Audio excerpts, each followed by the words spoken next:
తెలంగాణ ఆర్టీసీలో సమ్మె సైరన్ మోగింది. ఆర్టీసీ కార్మికుల జేఏసీ సమ్మె నోటీసులు ఇచ్చింది. ఆర్టీసీ ఎండీ లేకపోవడంతో పేషీలో నోటీసులు ఇచ్చారు.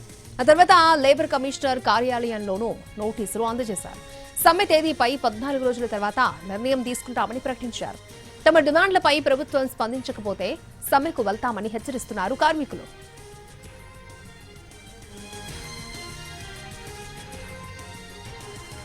తమ డిమాండ్లపై ప్రభుత్వం స్పందించకపోతే సమ్మెకు వెళ్తామని కార్మికులు సమ్మె సైరన్ మోగించారు. రైట్, తెలంగాణ ఆర్టీసీలో సమ్మెకు సంబంధించి మరిన్ని అప్డేట్స్ మా ప్రతినిధి రాధిక మనకు అందిస్తారు. రాధిక,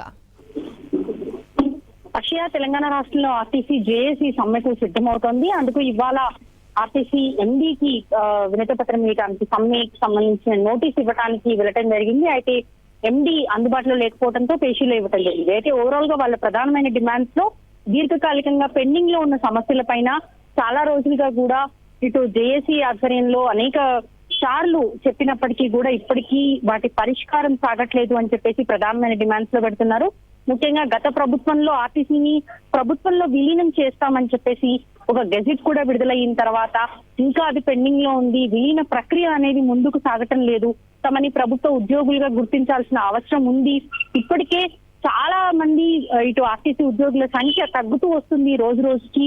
ఈ నేపథ్యంలో ఇటు డిపోలకు సంబంధించి కూడా ప్రైవేటు పరం చేస్తున్నారనే ఆందోళనలు కూడా మొదలవుతున్నాయి. దానికి సంబంధించి పూర్తి స్థాయిలో ప్రభుత్వం ఒక క్లారిటీ ఇవ్వాలి అని చెప్పేసి ప్రధానంగా వాళ్ళు డిమాండ్ చేస్తూ ఉన్నారు. అట్లాగే పెండింగ్ బకాయిలు అనేక ఆర్టీసీ కార్మికులవి ఉన్నాయి, వాటిని కూడా క్లియర్ చేయాల్సిన అవసరం ఉందని ప్రధానమైన డిమాండ్స్ పెట్టి వాళ్ళు సమ్మెకు సిద్ధమవుతున్నారు. ఇవాళ నోటీస్ ఇచ్చారు. 14 రోజుల తర్వాత ఎప్పుడు సమ్మె చేస్తామనే క్లారిటీ ఇస్తామనేసి ఆర్టీసీ జేఏసీ చెప్పడం జరిగింది. అయితే ఇటు ఇవాళ నోటీస్ ఇచ్చిన తర్వాత లేబర్ కమిషనర్ కార్యాలయానికి కూడా వెళ్లి జేఏసీ ఇటు సమ్మెకు సంబంధించిన నోటీసు కూడా ఇచ్చి తమ డిమాండ్లను కనుక ప్రభుత్వం నెరవేర్చకపోతే సమ్మెకు సిద్ధం అవ్వాల్సిందే, సమ్మెకు వెళ్తాము అని చెప్తున్నారు.